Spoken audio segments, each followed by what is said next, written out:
ada 60 orang, baik perempuan maupun anak di Kabupaten Pandeglang yang menjadi korban kekerasan. Dan paling banyak penyebabnya yakni penyalahgunaan media sosial. Hal tersebut diungkapkan psikolog asal Pandeglang, Rika Kartikasari, saat menghadiri kegiatan sosialisasi penerapan kode etik perlindungan dari kekerasan dan eksploitasi seksual bagi masyarakat yang digelar DP2KB P3A Kabupaten Pandeglang di Kecamatan Carita. Menurutnya, kasus pelecehan dan kekerasan pada anak dan perempuan ibarat fenomena gunung es. Dari perjalanan yang ditanganinya, banyak kasus yang terjadi berawal dari penggunaan media sosial yang kurang bijak serta kurangnya pengawasan dari orang tua. Hal tersebut menjadi penyebab tingginya kasus kekerasan terhadap anak di daerah tersebut. Rika berharap melalui kegiatan sosialisasi ini dapat mengurangi angka kekerasan seksual terhadap anak dan perempuan di Kabupaten Pandeglang. Tanpa pengawasan dalam tanda kutip di usia anak. Kalau di usia dewasa, penggunaan media sosial atau perangkat-perangkat internet lainnya yang tidak sesuai etika dan sopan santun dalam tanda kutip, misalnya mengunduh hal-hal yang tidak baik segala macam, itu pertama. Yang kedua, penguatan keluarga juga. Karena beberapa kasus yang kami tangani berkaitan dengan korban-korban ini adalah korban perceraian, korban yang pengasuhannya lalai dalam tanda kutip, atau misalnya orang tuanya yang terlalu sibuk di luar sehingga anaknya terbengkalai, nggak ada yang ngasuh, nggak ada yang ngawasin misalnya. Jadi kami juga menerangkan bahwa kemungkinan ini kita minimalisir agar kejadian-kejadian korban perempuan dan anak tidak terjadi lagi di Kabupaten Pandeglang.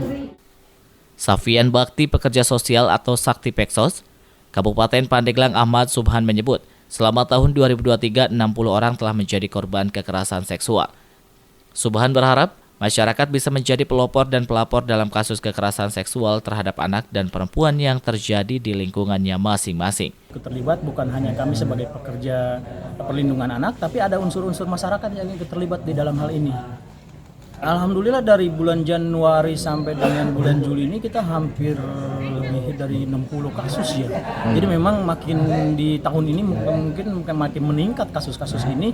Kenapa kita harus turun sosialisasi melakukan upaya ini adalah upaya melakukan preventif. Karena bagaimanapun juga yang melaksanakan perlindungan anak ini bukan hanya kami ataupun UPT P2 TP2 tapi akan berbagai unsur. Kepala DP2KB P3A Kabupaten Pandeglang Ahmad Saifuddin mengatakan, penanganan kasus kekerasan terhadap anak dan perempuan harus dilakukan bersama dari tingkat pemerintah pusat, provinsi maupun daerah hingga RT dan RW. Tujuan kegiatan sosialisasi ini yang kami harapkan, yang pertama sebetulnya kami ingin mencegah terjadinya kekerasan terhadap anak yang terjadi di masyarakat. Ya, jadi adanya sosialisasi itu sebetulnya bagaimana masyarakat semakin respon kalau ada kejadian-kejadian kekerasan terhadap anak dan perempuan. Masyarakat, khususnya para orang tua yang melihat atau mengalami kasus kekerasan seksual agar tidak ragu untuk melapor ke pihak kepolisian, sehingga angka kekerasan seksual pada perempuan dan anak di Kabupaten Pandeglang dapat ditekan. Rangga Eka Putra, jurnalis Banten TV dari Pandeglang memberitakan.